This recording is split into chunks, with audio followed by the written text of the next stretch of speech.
Hello, movie lovers. Welcome home. My name is Amy Henserling, and you are listening to Watch This List.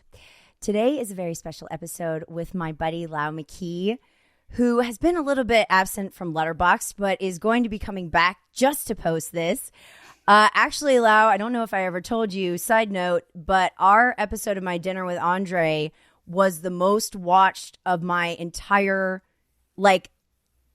oeuvre last year. It had the most views of any other video I published last year. That's cool. I know. It must be a lot of cinephiles because that's a very cinephile favorite. Maybe it's coming back into fashion or something, because I think the ideas in it are so universal and timeless. Yeah. Or it could be how popular you are, Lowe. So, and then you just disappeared.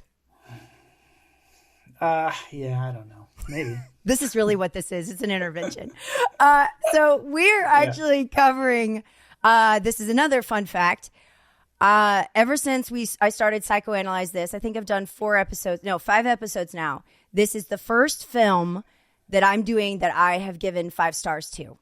Oh, nice. I have not covered anything that was more than 3.5, 4-ish. So this is this is a movie that I love very much, and I think that you do too. So I think that'll make this special too.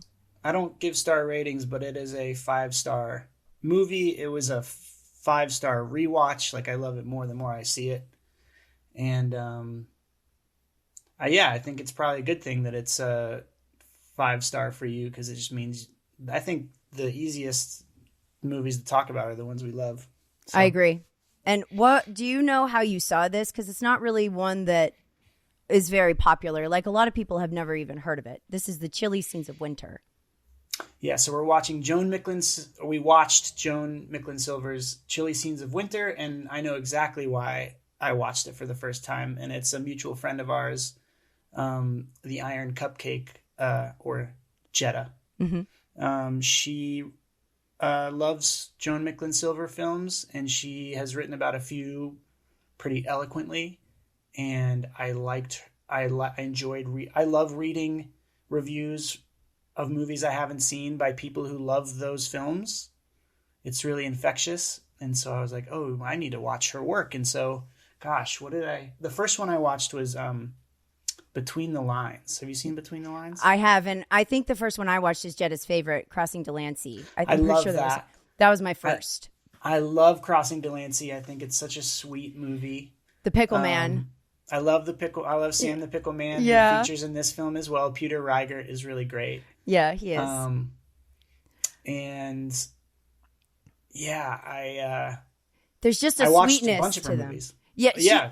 There's it's almost it's got a Big Chill feeling where it's these people are just hanging out and you feel like they actually know each other, and there's not really a lot of acting. You don't feel like there's any pretense at all. It's Between so the cozy. Lines specifically? And Crossing Delancey. And this, there's a coziness, I feel to Joan Micklin Silver's films. No doubt. They feel very grounded and human, and interested in people, and interested in complicated people, but in a loving way. Yeah. And then, Big Chill.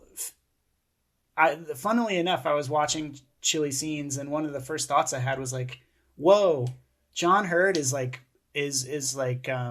original William Hurt. Yes. He reminds me so much of him. Yeah. I was thinking oh, he would have fit in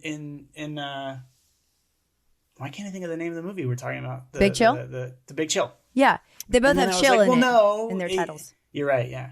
He can't fit in the Big Chill because he's not a boomer.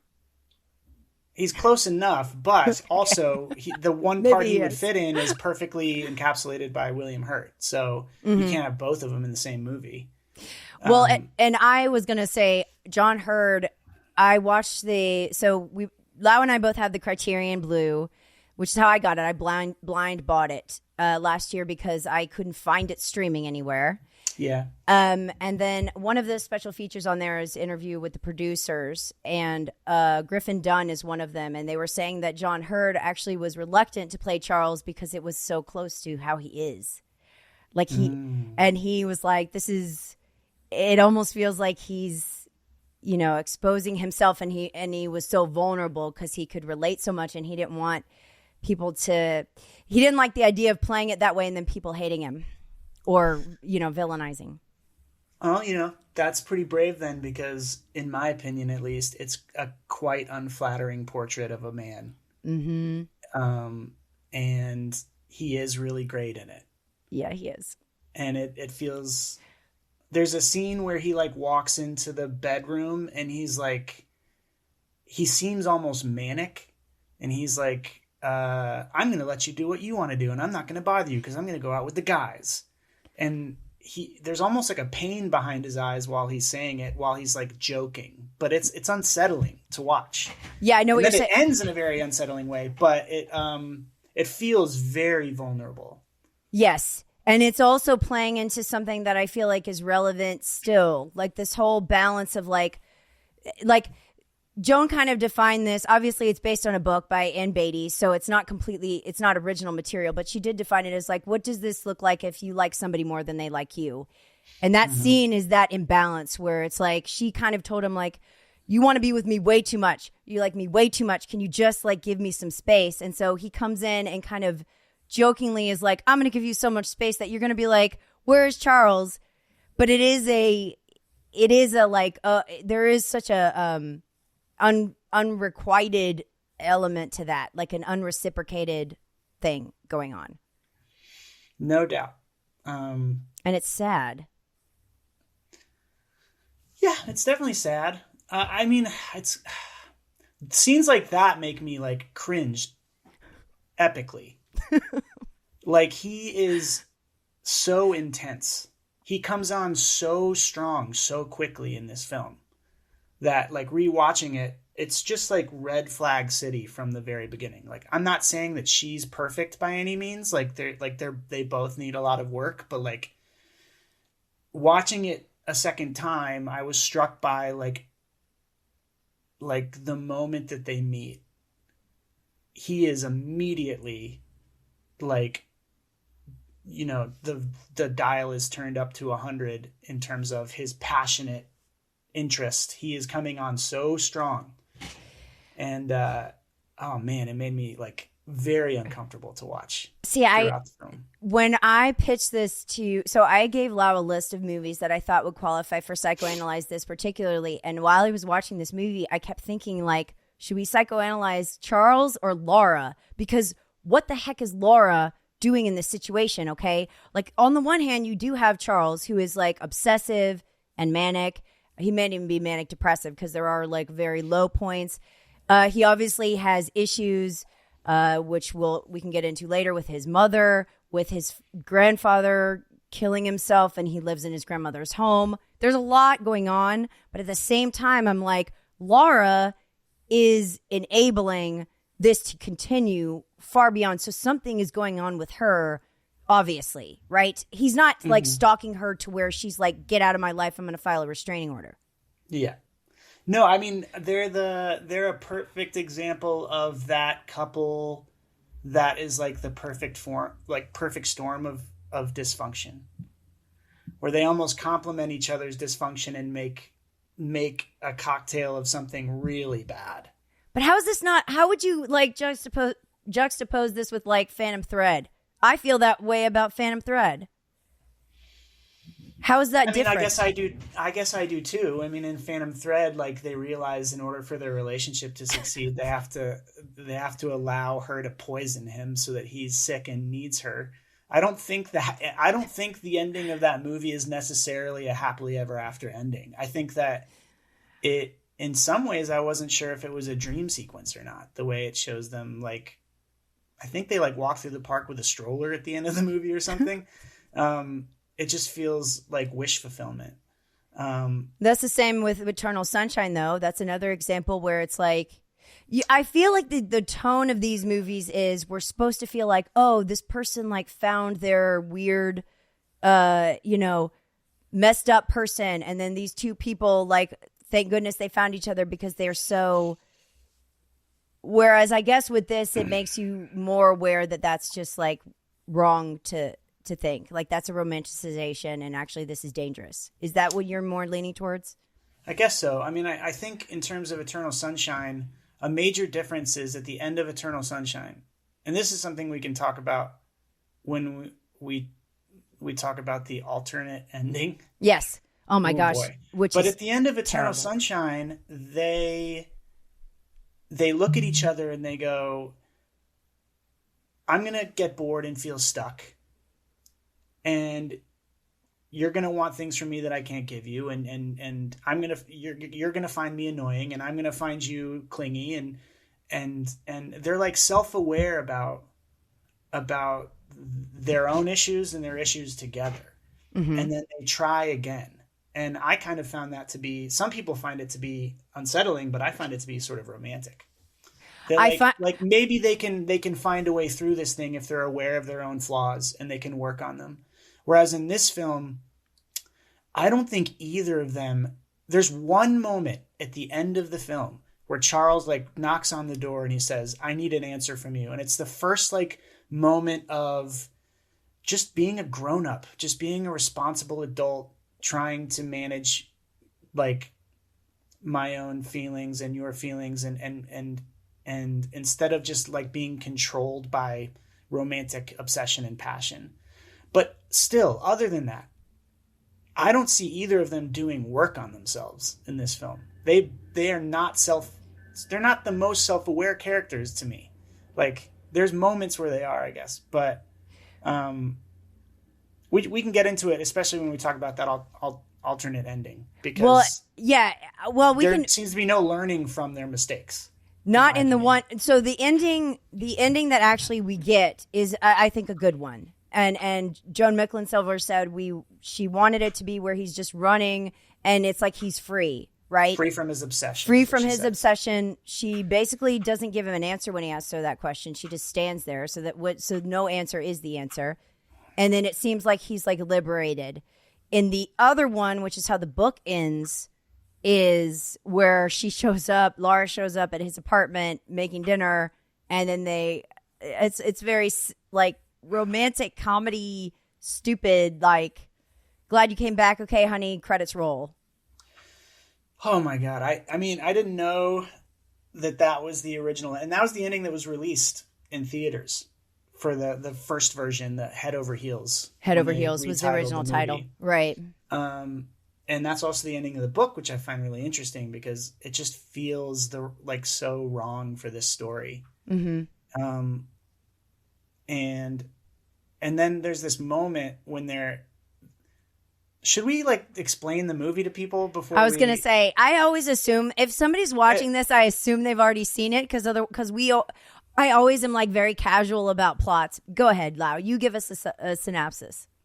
Okay, well, it's a movie released in the late 70s about 79.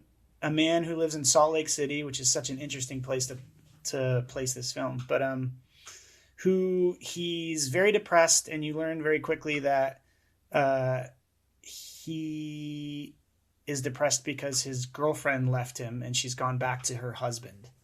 And so the movie becomes him remembering his relationship, the good and the bad, as we flash back to see his memories of how they met, how they came together and fell in love, and how they fell apart, and him dealing with unrequited love and grief and all of these things as he's trying to win her back.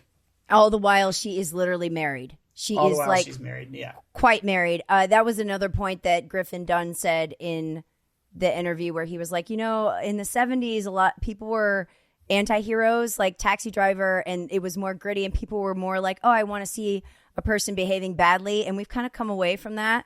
But like the idea of now a plot being where somebody is just like very obsessed with a married woman would be very different today than I think it was presented or received then. Potentially, yeah. You know what I mean? Yeah. Because it feels like they're together, and then when they're at the gym and he's like, what's your husband? Da-da-da, you're like, oh, yeah, I forgot. Well, they're separated, so, I mean, this does happen in the world, but it's not normally the plot of a movie, of a rom-com, or like you know what I mean?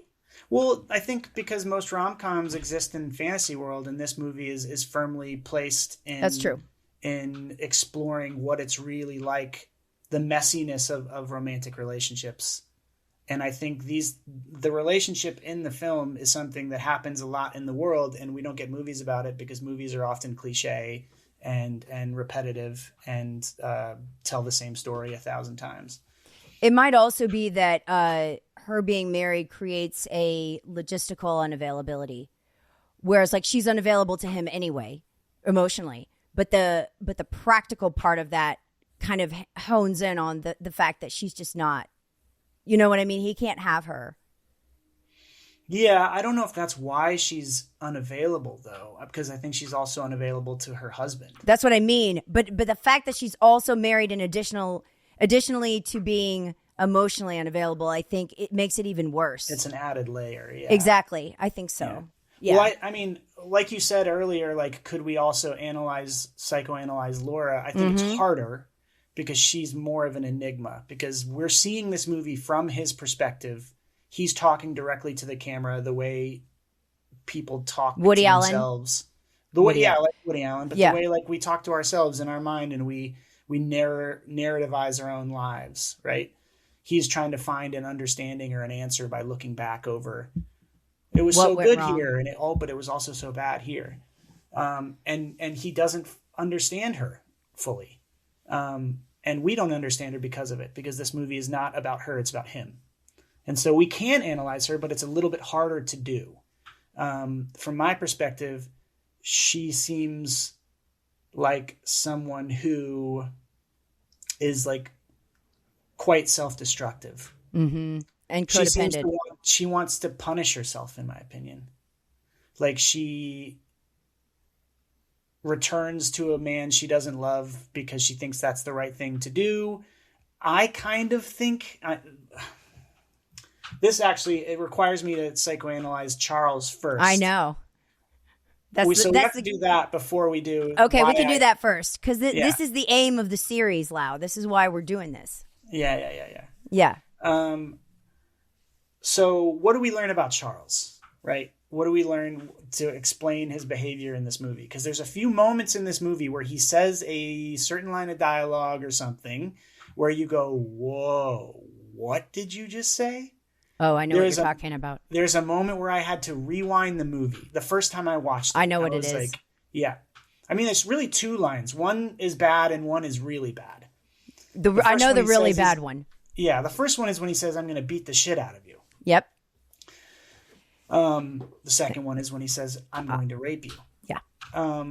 Those lines are shocking in a movie like this. And very casually said. Very casually said. Yeah.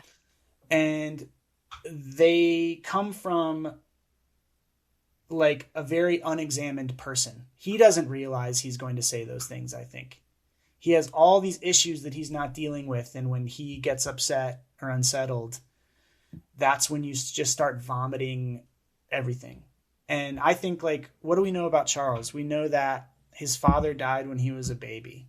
Mm-hmm. We know that his mother is mentally ill and an alcoholic. And suicidal. A total burden on his life and on his sister's life. And we know that he's lonely. We know that he doesn't like his job. He drinks at his job too. He kept pouring vodka. He drinks at his job. Yeah. So he doesn't seem to have a lot of like meaning in his life. We also don't get a sense of like, what is he passionate about? Because it's all Laura, you know?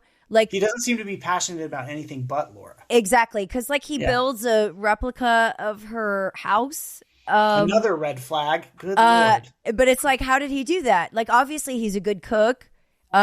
He's very intelligent. He has very good friends, Lowe, who like care about him. So he's obviously not a psychopath, because he has one like friend. Well, he has Sam, but his sister really cares about him. Yeah. His stepfather. He's very helpful. Like, he'll come over and like take her to the hospital. He's just not.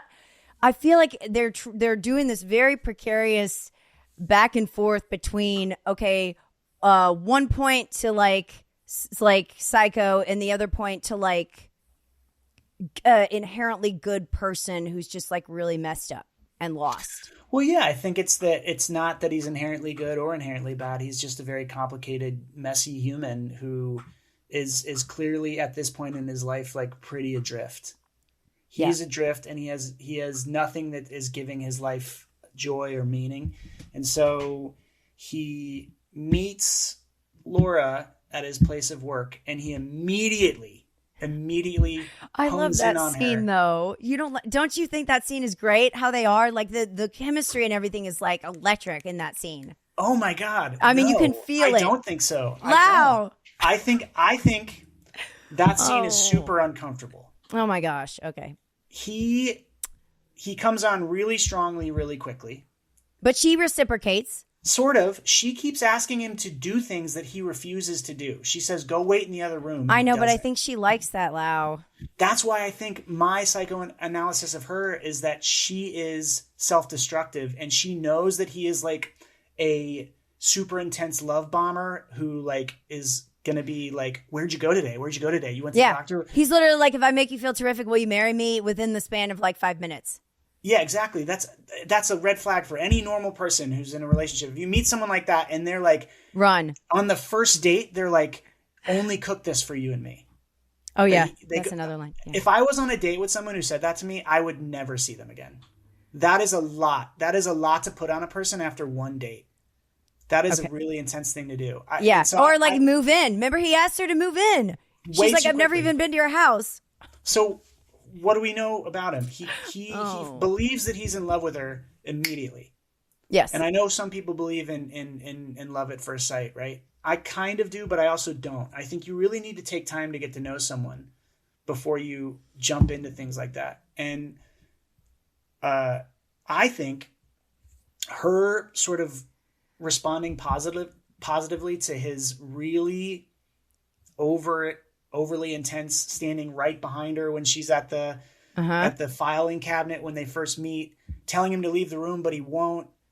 Like, to me, that's her recognizing that this guy is a romantic obsessive.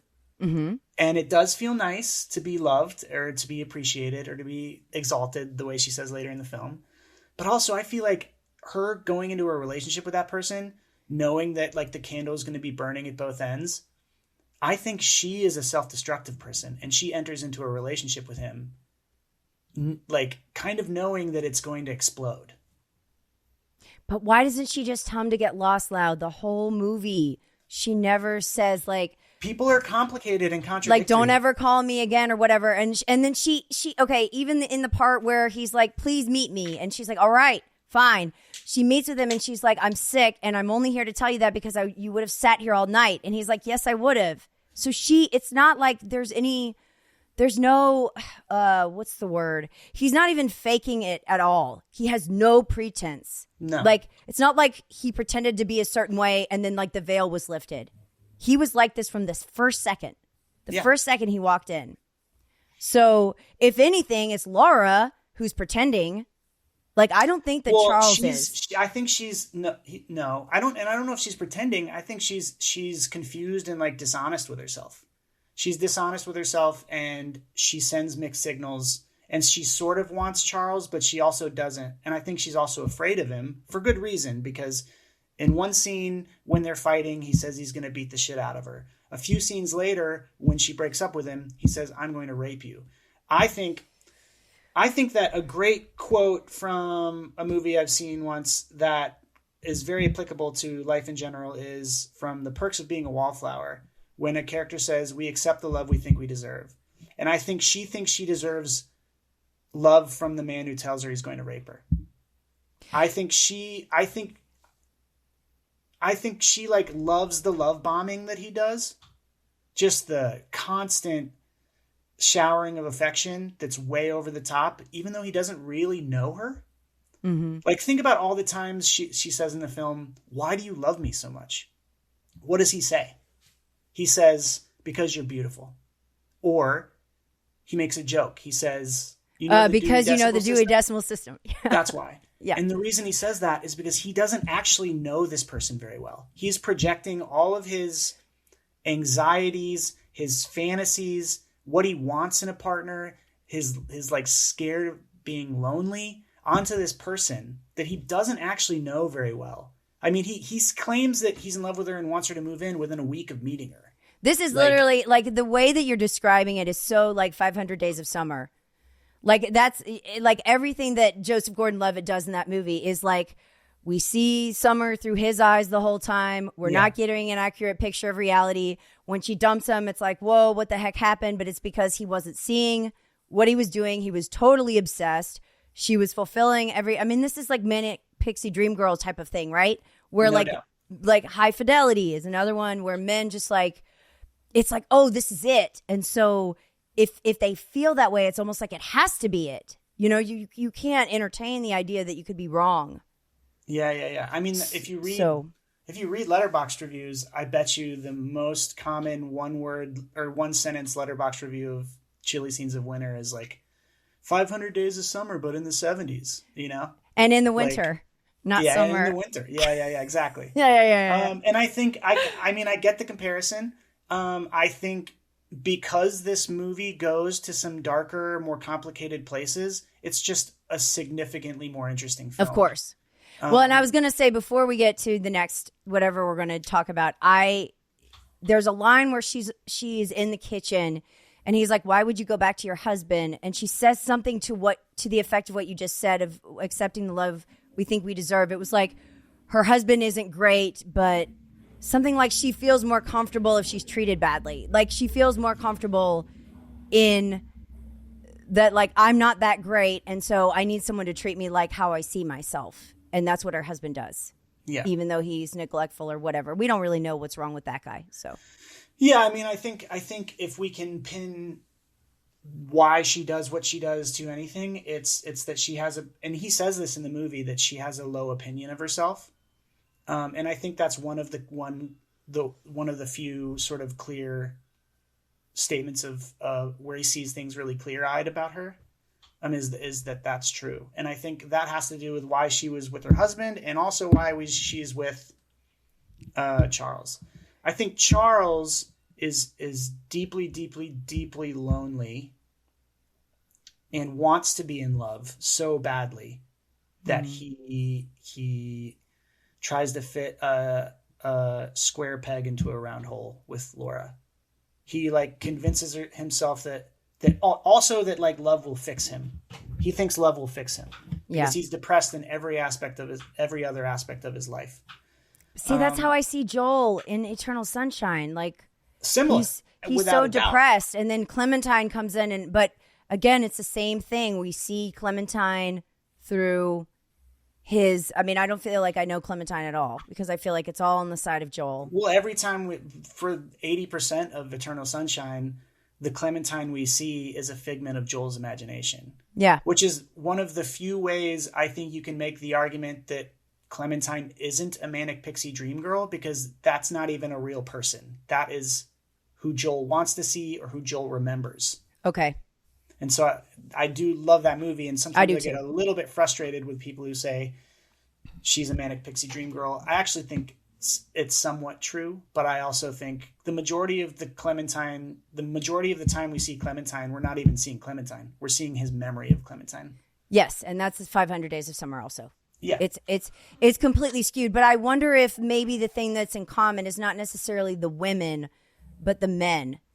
Like there is this like, maybe it shouldn't even be Manic Pixie Dream Girl. It should be, what are the characteristics of the guys that are wanting this? Because it does seem like there is this desire to fill a hole with someone who's really kind of erratic or intense, or you know what I mean, or just exciting, unstable, hard to get, unpredictable. But that's also like, it's a cliche, but it's also like such a true cliche in life. Like we all know people who constantly find themselves in relationships like that, where it feels like, you know, the cliche that like the girl wants the bad boy to fix, or the guy wants the wild, exciting person because they are more boring. And right. I think that, I don't know, I was thinking this also when I was watching the movie, which was like, at least I don't know if this is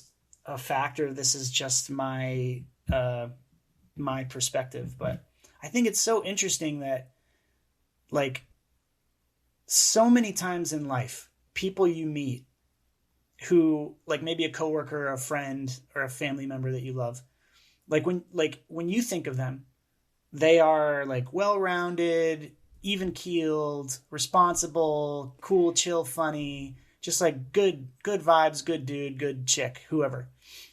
And then you might meet you might become friends with their partner, and then they break up. And if you ever see that person again and they talk about your friend or your family member or your coworker, you hear a totally different version of that person, where it's like, for some reason, romantic relationships very often bring out the worst in us. Like, that's when you find out that your friend that you thought was super chill just might have been uber controlling or super jealous and paranoid or potentially like verbally abusive or, God forbid, physically abusive. Mm-hmm. And you didn't know you never would have expected it, right? It's for some reason, we very often, whether it's really extreme or not, are like the worst version of ourselves in romantic relationships. And I've been trying to kind of think about why. And this movie is a little bit of that, because Charles generally seems, other than the fact that he's depressed, seems like pretty chill, pretty cool dude, really smart. Poor, what's her name? Is it Betty? Who likes him? The girl who likes him at work. I thought her name was Betty. We'll just call her Betty. But yes. I forget her name, but yeah. Of course, that's another common thing that happens where they just use the person because she has information about the person that you're trying to. Yeah. And it's nice to be around someone who's into you, you know? Yeah, even though he doesn't even pretend. It's again, the lack of pretense is almost admirable. He does pretend a little. He does pretend. When he invites her over after he's been mean to her, he kind of does it because he's been mean to her. But I don't think he does it because he's trying to find out about Laura, because he didn't even know that she'd moved out. That's exactly. So in my opinion, I think he's doing it for like reasons that are not very honest, maybe to himself. He's still trying to make himself feel better by having this person around who fawns over him. It's nice to be fawned over, you know? Yeah, I wonder. Maybe he's doing it to make her feel better, but he's not being honest with her.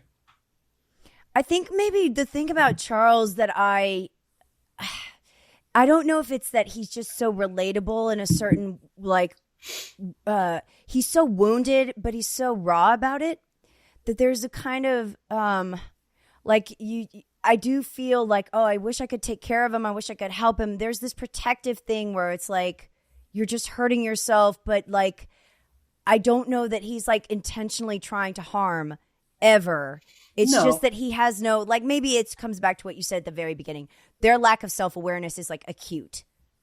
Like, nobody ever, they never say anything where it seems like they're aware or they learn. Like, he literally he takes his friend, Sam, goes to their house, pretends that they're like a gay couple, like looking for somewhere. And meanwhile, like, Laura, when she realizes he's there, she laughs about it. She thinks it's funny. That is crazy behavior. Like, her reaction. She hugs him when he goes in the kitchen, which is nuts. She's nuts. She is nuts in a different way, is all I'm trying to say. Well, they're both nuts. So I'm not like, they're both people who need to do a lot of work on themselves before they enter into a relationship with another person. Like, I don't think she's nuts. I don't think he's nuts. I think, like, she has a very low opinion of herself, accepts the love she thinks she deserves, and is sort of self-destructive as a person. And then I think he is way too obsessive, way too jealous, like fixates on her because he thinks it's going to solve all his problems. But then even when he has her, he kind of pushes her away, in my opinion. I mean, I am certain one of the reasons she, in her mind, when she was doing a pro and cons list of, should I stay with this guy? Maybe the guy who told me he's going to beat the shit out of me and threaten to rape me. Maybe I won't date that guy much longer. You know what I mean? Like, it's just, they're both super dysfunctional, especially in relationships. And, yeah. What is the difference of this situation? Because obviously there's a ton of romantic movies about romantic couples, right? Okay. What makes this watchable and where you and I are like 5 stars versus if we saw another movie about a dysfunctional couple and we're like sick to our stomach, or we're like, what are distinguishing factors between where this works and where it doesn't, and why? Like for you personally, what makes this to where you're like, this movie is great and I'll watch it over and over? I'm going to answer your question with a question, sort of. Oh, here we go. But I'll eventually say how I feel. But like you mentioned, I went back and I read your review of this movie, and you mentioned that it felt like a movie I feel like you mentioned something like that this is a movie that only a woman could make. Yes. In a way. And a woman could write. A woman wrote the book too. And I think I don't know, there's something about how grounded it is, how real it feels, how honest it feels. I'm always looking for honesty in movies. I don't like, so many movies, they can be fun and enjoyable, but when you leave it, you realize like this is a fantasy. Like Ryan Gosling's hair in Project Hail Mary up in space. That's a fantasy. Oh my gosh. You know what I mean? Like we go to movies sometimes to forget real life, but then sometimes you want to watch a movie and feel seen by the way the world works. And this movie feels very much like that. I think a huge part of that has to do with the fact that it is a movie written and directed by a woman. At least I think so. And why do you think this is a movie that could only be made by a woman? It's almost the inverse of everything I've been saying. Like every movie that I've mentioned, 500 Days, High Fidelity, Eternal Sunshine, those are male directors, male characters about women, right? Okay, so the way you could maybe see this as different is this is a woman writing about her experience of a man's experience of a woman, okay? And that tone, to me, it's not that it's more honest. I would say it's more exposing. I don't think that men are as comfortable exposing that much of their weaknesses, let's say. There's something, I agree. There's something about about this film that is willing to sit in the discomfort that High Fidelity and 500 Days of Summer do not do at all. No. I'm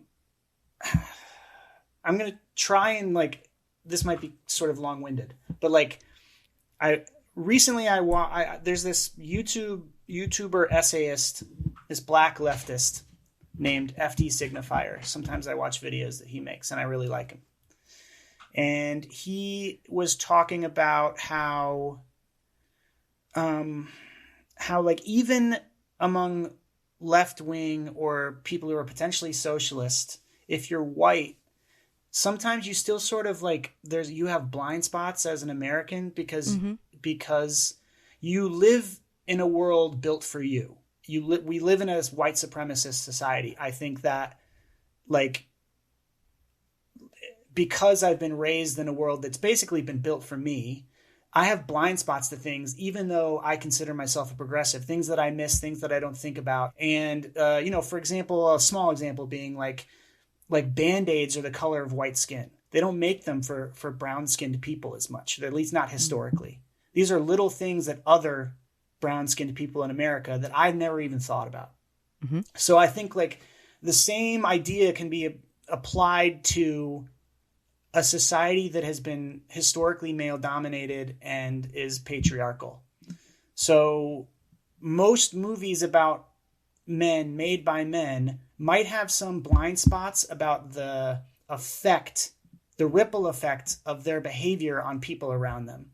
And the fact that Joan Micklin Silver is writing and directing a movie written by a woman about a man, about male loneliness, about like from the male perspective, she's infiltrating that with a female perspective to show you the more uncomfortable ways his behavior, good or bad, but mostly harmful, can affect the people around him. I don't know if I'm not sure if the male directed version of this movie would have what he says to her when they break up.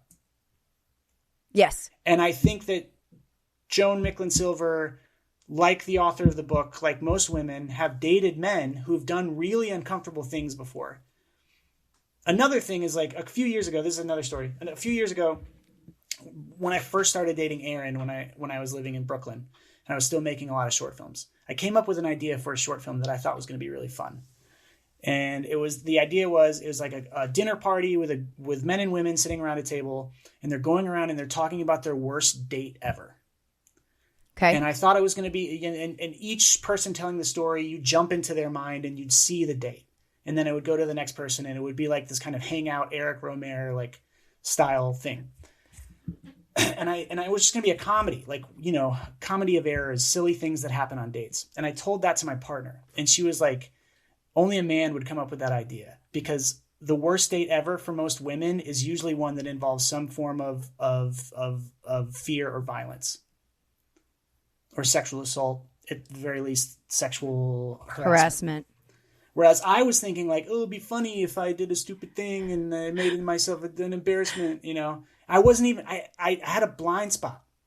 I had a total blind spot to a general woman's experience on dates. That's what the male versions of these movies have blind spots to, I think. And it's blind spots to themselves, though. I think maybe it's not necessarily about the whole experience, because there is an honesty that I think men can contribute. One thing that just came into my mind is like Blue Valentine. Okay. Derek C. in France is fantastic. And this is about divorce and like separation when you have a kid, and it's raw and it's real and the performances are great. And that is a male writing, blah, blah, etc. Well, I am generalizing, and I'm not but saying I think that men can't do it. I do think men can write really good female characters. But I do think oftentimes there are blind spots. There are things that kind of get sanded down. And that's when you get movies like 500 Days of Summer, where, like, frankly, I remember when I watched that movie, a lot of my friends watched it too. A lot of my friends that are dudes. And all of them were like, Summer's a fucking bitch. I know, and everyone thought that. Everyone thought Summer was awful. And Joseph Gordon-Levitt spent the last 15 years on in interviews being like, well, no, my character's actually the villain of the film. But I actually think that's actually unfair to the people who walked away saying Summer is a bitch, because the movie makes Summer out to be a bitch. In the perception of JGL. From his perspective. For sure. I don't know how purposeful it is, because it seems like the filmmakers had this high-minded, like, we're trying to subvert, and eventually you're going to realize that Summer was right. But people didn't leave with that. And it's because the movie didn't show his flaws enough, I don't think. And Charles is uncomfortable to watch when he gets to his darkest places. And I'm not saying you need characters in 500 Days of Summer to go as far into the threats of violence, but I do think when you make a character a protagonist, the audience immediately empathizes with them, and it's too easy to say the audience is watching the movie wrong. I don't think people were watching 500 Days of Summer wrong when Joseph Gordon-Levitt says that. I think the movie makes Joseph Gordon-Levitt's character into the hero. And so there's not enough forcing the audience to sit in the discomfort of analyzing the relationship. I also think this is heavily, I don't know if there's a word for this, like genre contextual. If we go into Taxi Driver or Raging Bull or a Schrader film, I see and they and they beat their wife or something, we are not as uncomfortable as the moment Charles says that. Why? Because when we go into Paul Schrader or Scorsese or whomever, where we are expecting violence, Goodfellas, for some reason, that is like okay.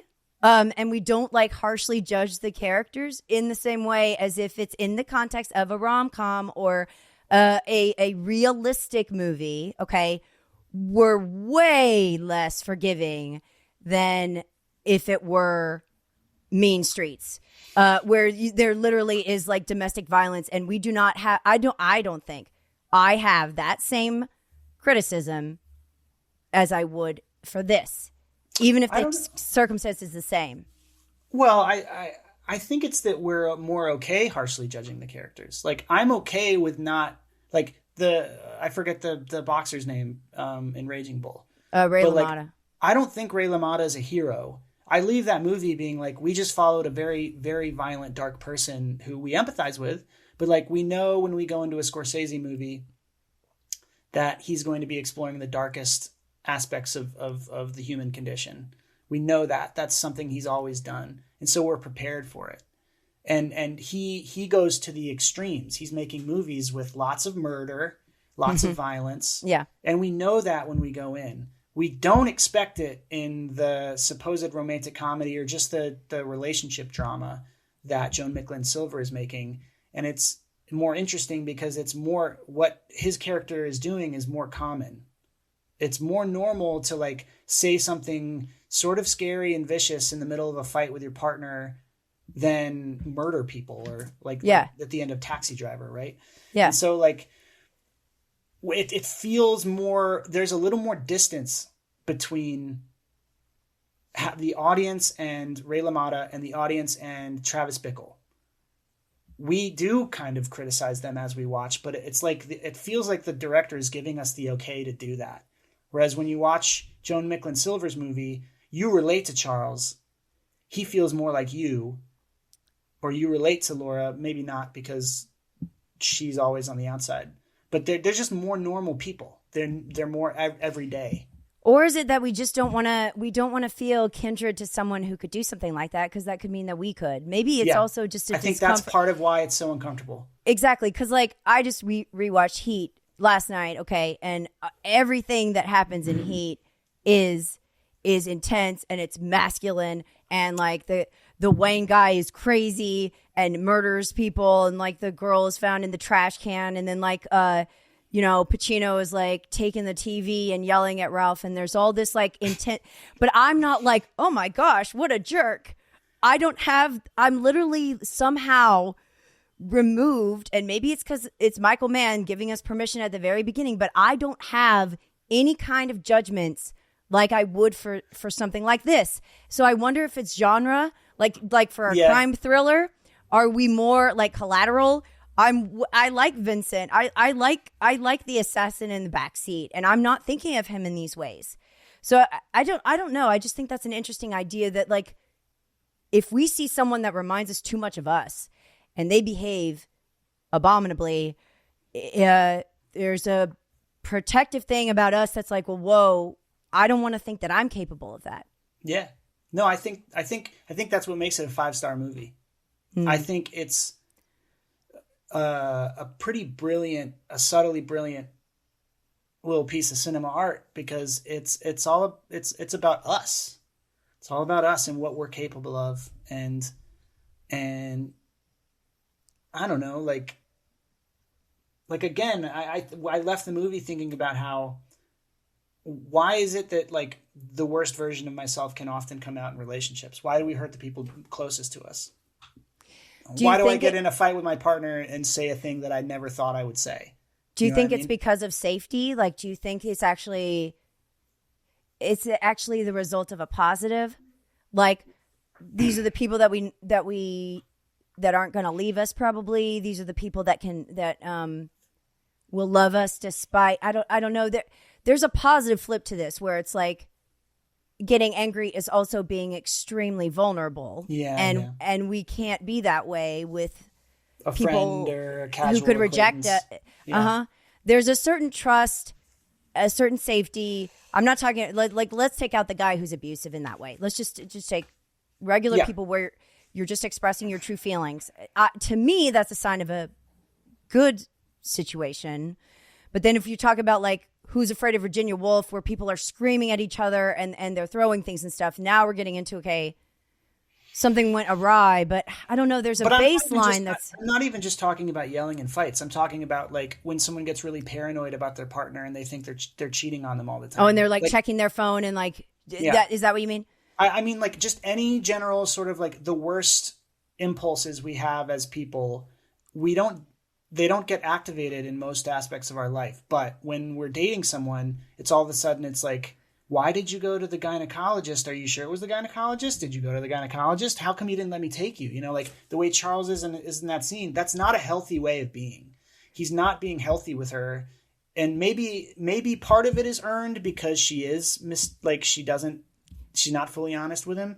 That's what I was going to say. Yeah. It's that makes it complicated, but that doesn't like cut him loose from being criticized. I think that like people in relationships can be controlling when they weren't in other aspects of life.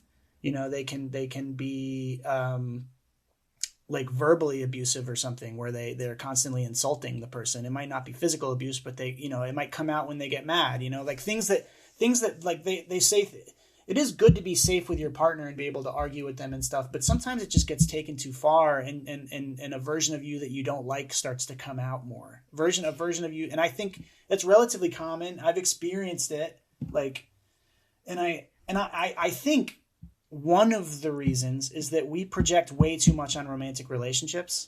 We put everything on romantic relationships in a way that the romantic relationship can't live up to it. We idealize what it should be. It should be everything for us. Like there's this psychologist named Esther Perel. Do you know Esther Perel? Sure. Did you ever read one of her books or anything? I haven't even read a book, but I remember I went over to a friend's house and I picked the book off the shelf and I read the intro and I thought the intro was brilliant. It was like all about how like one reason romantic relationships fail is because like they serve this all-in-one purpose where it's like your romantic partner has to be your like savior, your best friend, your savior. Mother.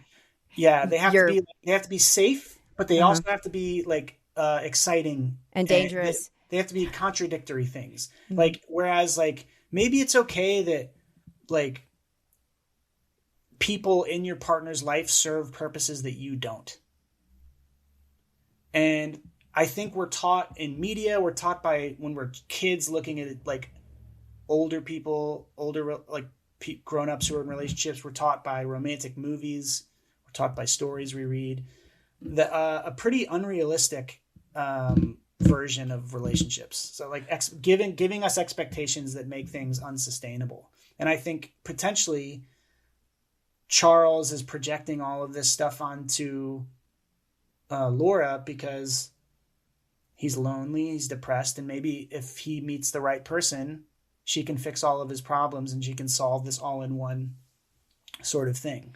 I think there's that aspect for sure. And then I think the other component of this is that scene that you mentioned about the gynecologist. I think there's a component of gaslighting where from her to him, where this is also a movie where if people are being lied to or they're not being reciprocated, people do act crazy loud. Like, I think the way he responds, because I think she is lying to him in that scene. Oh, you do? I don't. I do, for sure. I think she probably was with her husband. And she's just saying like, oh my gosh, I was just at a doctor's appointment. Please leave me alone. Like, I don't want to explain where I was. But when people are lied to, and I'll say myself, when I'm lied to in the past in a relationship, it really, you kind of lose your sanity and you become a version of yourself that you despise. And then the more, if it goes on, it's like Ingrid Bergman in that movie. The more it goes on, you start to think that you're crazy, even though actually you're not. You're being lied to, especially if it's actively. And then there's a spiral. So if I'm being trying to be generous to Charles, I do think that she is leading him on to a certain extent. And I think that his behavior and reactions are from a person who is not at peace with the status and can't seem to find peace. And they need it. You know, all of us do need a certain amount of clarity, right? I mean, we don't just like date people and don't mind if they don't tell us what we mean to them. I feel like that's a very, I don't know, is that like a big ask? Like to need that so that you don't act crazy? Need honesty or need being told like I love you? No, like need security, let's say. Security in the fact that like we're in this together. You know, this is what you want. This is what I want. Basic level of just like, hey, we're dating. Yeah, I don't feel like they ever have that in this entire movie. I don't feel like they have that. Okay, I'm okay. I can breathe now because you're with me. Well, no doubt. I mean, I think his sort of potential like jealous paranoia is absolutely exacerbated by the fact that like you can tell that she's getting to a point where she's feeling suffocated and she doesn't want to get pinned down. Right. And so he can feel her drifting, and as she drifts, she's trying to grab her and hold her tighter and tighter. It's just this like really awful sort of snowballing effect that's happening. It's funny. I feel like we both have a lot more grace for the other gender. Like, that is I'm funny. much more critical of the man in the scenario, and I'm always like this. It's interesting, but like, because I didn't think she was lying in that scene. The reason I don't think she's lying is because when she talks to her ex-husband or her separated husband later in the film, when he comes home, she doesn't hide it. She says, "Can I have some space? Like, I'm having a personal call." And when he asks who it is, when she hangs up, she says who it is. And so, but that's because she wanted to. See, in the restaurant, she was like, "Please leave me alone. Like, can we just have a normal?" I don't know. I feel like people kind of lie like that, depending on the circumstance. Potentially. Do you know what I mean? I don't think she's being harmful, but I think she's like, I don't want to deal with you. Yeah. Whatever your reaction is to me saying where I really was, I cannot deal with it. Yeah, I guess I'm a little triggered by like the last person I dated before I dated Aaron was like a really, really jealous person and a really, really paranoid person. She used to have dreams that I cheated on her like all the time, and I never did, and I never planned to, and it always really bothered me, and I ended up finding it like deeply, deeply unattractive. Like, just trust me, like. And so maybe I'm looking at Charles and him being like, "Where'd you go? Where'd you go? Where'd you go?" And I'm like, it's just reminding me of something that happened in my life in the past. But so maybe Charles reminds you of your ex, and Charles reminds me of myself. So we're both trying to like you're trying to like defend against it, and I'm trying to say, but I don't get like the dark parts necessarily. But I do understand the feeling of like, I feel like you're like with me, but you're not. And so this is making me insane. And I wish I could drop it, but I can't. And then it goes, Well, the brilliant thing about the movie is that like it's a movie written and directed by a woman based on a woman's book, but it's not casting him as the villain. Like, he is someone you empathize with, and it is a messy and complicated situation. And there are moments where he takes it to a level where it's a little unsettling, and the movie is like willing to sit in discomfort. But like, it cares about Charles, and it doesn't. It's nuanced. It's a nuanced look at people, at this couple, and why they don't work. Definitely more nuanced regarding Charles because he's the protagonist of the film, and there's a lot about Laura you never really understand or know. But, I also think there's like a level of like he is not around anybody who is doing anything. He's kind of around people who are just like sitting around and aimless, and so there's like no inspiration for either of them to like get a degree or get a different job or figure out what they love. You know what I mean? There's this malaise across the whole film that's like they have no direction, and he's almost like he's a parent to his own parent. And when he needs one, and then she's a parent and she's not, she's like a stepmom figure who, I don't know, neither of them really have a sense of. And they're looking to fill all of their unhappiness holes in their life with like romantic love, or at least he is more than she is. And so, I mean, that sort of brings us, I think, to this, this alternate ending that I found when I watched it about an hour before we started doing this, and it made me like cringe. It's awful. It's horrible. I'm so glad that they didn't do it. I'm so glad that they eventually removed it from the movie, and that they changed the title. Head Over Heels is an awful title for this. Oh yeah, it's just and the marketing and the poster and everything was awful. Yeah, I feel bad for the silver the producing partner Silvers and how their movie was taken out of their hands and changed into this thing and flopped and nobody saw it. And it took years for it to sort of like gain a cult following, but at least it did. But because it's such a wonderful movie. But I also find it funny that they thought they didn't want it to be called Chilly Scenes of Winter because it sounded like a Bergman film. Did you? I did hear that. And that is so funny. I guess that's true. Yeah. Winter Light. I don't know. Yeah. Just chilly. Well, there's also Scenes of a Marriage. Scenes of a Marriage and Winter Light, the merge. Yeah. Yeah. So, and honestly, I think it is a little more similar. It's not a Bergman film, but it's more similar to a Bergman film than it is to a traditional Hollywood romantic comedy. Because I think traditional Hollywood romantic comedies exist in a fantasy world. And they project a very unrealistic look at relationships. It's very Annie Hall. I would compare it to Annie Hall, I think. Yeah. Which might have been also 79 or around. I don't know. That seems like it's kindred to it. Okay, so the ending that we get is much better because it feels cathartic. It feels like Charles actually has a shot at being a normal person with emotional regulation. Maybe Laura is safe because she's not going to be with him, but the other one is just like ridiculous Hallmark movie level silly.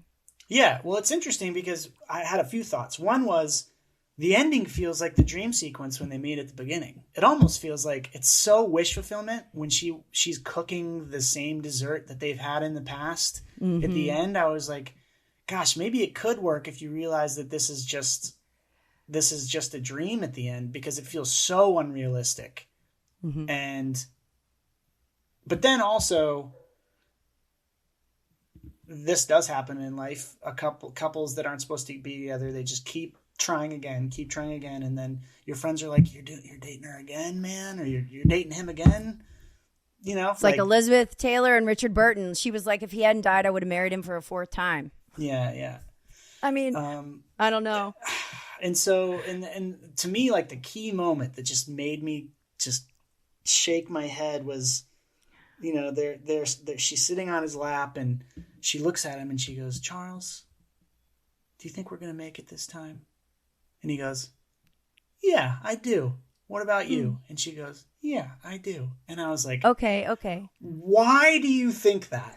What, like what has changed? Not the only moment of like emotional growth we see in the movie is when he goes back and knocks on her door and he says like, give me a solid answer. I can't do this anymore. It's the one moment in my opinion. Other than that, like she's going to feel pent up in 2 weeks from that scene. She's going to feel pent up and want to get the hell out of there. He's going to be emotionally love bombing her and holding her really tightly and afraid to let her go. And every time that's going to make her go, I have a doctor's appointment when she doesn't. And like, there's no sign that these two people have done any form of work on themselves that they would do this differently the next time. Like that's what made me think like they're both like incredibly unself-aware characters. And so to me, like that is an incredibly dark ending because there's no way that couple makes it. No way. They're going to have that beautiful, happy moment where he finally got her back. And then 3 months from now, it's going to be Chilly Scenes of Winter 2, Chilly Scenes of Spring. And it's just like, what is wrong with these people? If that ending was still on the film, that movie would not be sitting on my bookshelf. I would not own it. I think it also highlights their complete and utter selfishness, which I don't think is a great note to end on. To me, that ending is like how self-involved they are and how deluded. And so it's just not a very pleasant, if we end with like Laura being completely ambivalent about Charles, he leaves and then he runs and then it's like, okay, I can finally like take a breath. That's great because I feel more hopeful for both characters. Yeah. The other one is doomed, but in a like a yuck way. In like a narcissist, just like cut off from reality way that I. Yeah, I mean, it's ultimately like super sad. It's just because I kind of believe that if you're the type of person who, when you get into a relationship with another person, like these sides of you come out, then the only time you can work on them is when you're not in a relationship. Like, I think Charles has a lot he needs to work on, and Laura has a lot she needs to work on, and I don't think they can do it together. Because when you're in it together, you can't see the forest for the trees. You're all of a sudden like you feel slighted because she was 15 minutes late to dinner that you prepared, and then you're in a fight, and then you apologize the next day because you just don't want to fight anymore. And then like in order to like do real like true work and examine yourself and figure it out, like I think Charles needs to be sprinting down the sidewalk single, like or they need a marriage counselor. Potentially, yeah. Yeah, this is like reminding me of, okay, so Lau, what are your 3 movies for Watch This List? Now that we have truly covered this movie for anyone who cares about it, I asked Lau to give me 3 that he would put with it or considers tangential, and I do not know what they are. Sure. Before I say that, I just want to say, why the hell is he like going on a jog in jeans at the end of that movie? I know it is very strange. People just, it's the 70s. People just don't wear. Yeah, and then the freeze frame is a little weird too. Yeah, I like the message of it. I like the meaning of it. A guy working on himself, really feeling his emotions, you know. Mm-hmm. But anyways, the 3 movies I picked, they have nothing to do like, because like the obvious answer to me would have been like High Fidelity and 500 Days of Summer or something like that, right? Bless you. Yeah. But no, I like we talked about earlier, I think what makes Chilly Scenes of Winter particularly interesting is that it's a movie about a man. It's from the man's perspective. Mm-hmm. In a way, in a lot of ways, it's about men and the way men can be in relationships when you're that type of guy, when you're a Charles. But what makes it brilliant is that it is based on a book by a woman, and it's written and directed by a woman, and therefore sort of infiltrates a female perspective kind of sneakily into a male perspective, so that, again, you don't see blind spots that I think some filmmakers have. And I think there's some other films that do similar things. All right, One is Elaine May's Mikey and Nikki.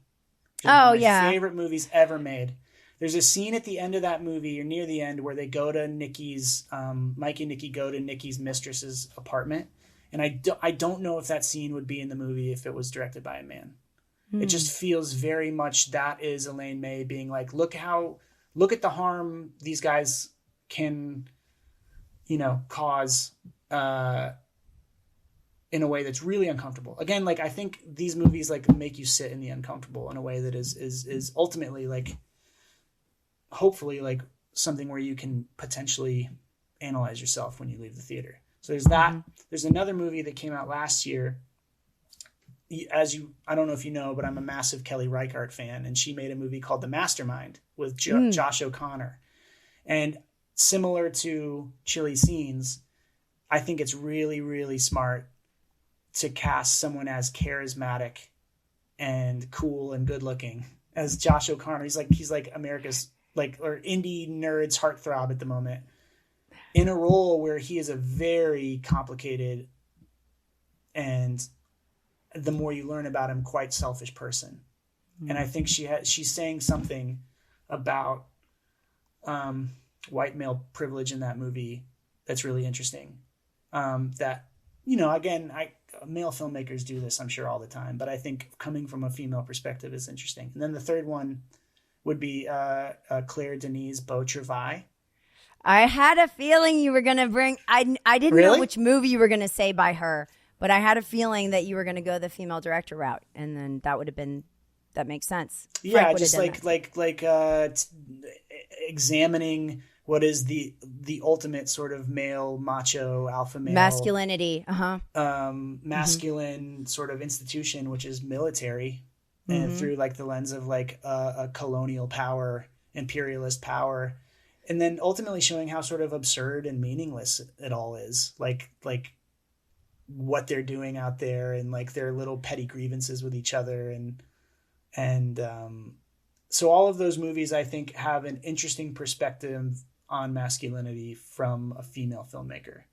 I think that's great, and that ties in beautifully with what we're saying too, because I almost wish that we could see, like, I wish there was like some kind of project where like they had a male and female director, they gave them the same script and like 2 different crews, and then they were like, okay, and it was the same, okay, like maybe even the same actors somehow, and then we saw the movies. I wish that happened once a year. Not even just male and female, but just giving two great filmmakers the same script. And seeing what happens. Because I think exactly movie making is so sort of, even to me, kind of mysterious and like ephemeral and hard to like describe. And it's like so interesting. Because like when artists make art and stuff, I feel like so much of it is like visceral and not intellectual. It's just like, let's feel how this works and figure it out, and the movie's becoming something that I didn't expect. And so I love that idea of like watching like the male version and the female version, or it could just be two different people. But this is why I'm such an auteur theory type of person, and this is why I am not really able. I mean, I feel like this is just cinephilia in general. Like the more you get into movies, the more it becomes about the directors. And the more that you watch movies according to like who directed, like so many lists are catered around like, okay. And that's because the director's putting themselves so much into it. Even though like Joan Micklin Silver said, like it is heavily collaborative, obviously. You have the editor for this was also female. That's another thing. You as an editor would appreciate that, I'm sure. Like, I'm not saying that like necessarily there's a way to genderify editing, but I'm sure a lot of great editors are women editors, though. Interesting. Yeah, right. Jetta did that whole series on female editors.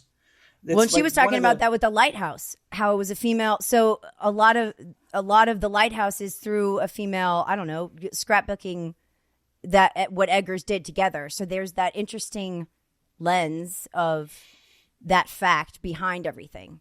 Yeah, I'm not sure how I feel about the auteur theory, because I do think a lot of what you say is true. I knew you were going to say that. Well, I do think like we are experiencing, like when Joan Micklin Silver makes a movie or when Scorsese makes a movie, they're imbuing themselves into the film, very much so.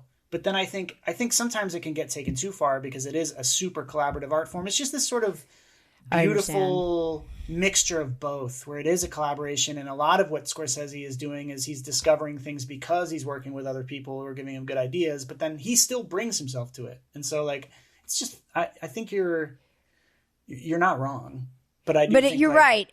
But that might be like why someone like Nolan, okay, keeps the same crew over and over and over and over, because he wants there to be a through line that's not subject to chance, like you're describing. I think that the chance part of it is a good thing, and it keeps it fresh and different. But some people use the same people over and over for that continuity sort of reason. I guess, but I don't mean to keep this arguing with you, but I think sometimes working with the same people over and over again is a good way, because you feel safe to be challenged on things. So true, like the relationship. Yeah, if you find people who you respect their opinion, you want to use them again and again and again. And the best art that ever gets made by a group of people is not when there's one person running the ship who makes all the decisions. It's when a group of people can come together and like the best idea wins, basically. Right. And so I think sometimes, I don't know about Nolan or why he does it, but I do think sometimes bringing the same crew back is because it's the people you trust to argue with you. In a way. And the people that are the most competent. I mean, sure, yeah. I'm just making completely general, but I just think it's interesting to think about these things in terms of how it actually, because so much affects what we see. When we see movies, we think like, oh, it's not magic. It's like a series of events and random things that happened and weather and you know what I mean? Yeah. No, it's crazy that it even ever works. Magical, mystical, like unexplainable thing that a good movie ever gets made ever. Like it's wild. It is. Yeah. Well, I appreciate you so much. I think that this has achieved what we set out to do. I love this movie. I love talking about this movie. I wanted to do it with someone who cared about it as much as I did, and I knew that we would have differing points of view respectfully, which is so much fun because I don't have enough people disagreeing with me in my life. So. Oh, cool. Well, I mean, again, like I feel like I've said this to you before, but I'm always like wary that you are the interviewer. So, and when I edit these things and I get the audio files, I can see how much you talk to how much other people talk, and I don't want to I don't want to control it. Like I want it to be a conversation. Don't be such a Charles Lowe. Oh God, maybe I don't like him because his like nice guyness is something people associate with me sometimes. But See, Psychoanalyze Lowe. Yeah. Oh God. Okay. That's what we're doing. Yeah. No, but I understand, and I'm glad that you're my editor and that I am not, because I hate editing. And I think that like this is all also like so much to do with passion and what people should be doing. And we didn't talk enough about the performances, but that's okay. Everybody, please go see this movie. Watch Lowe's List. And it was a pleasure. And we'll see you at the movies.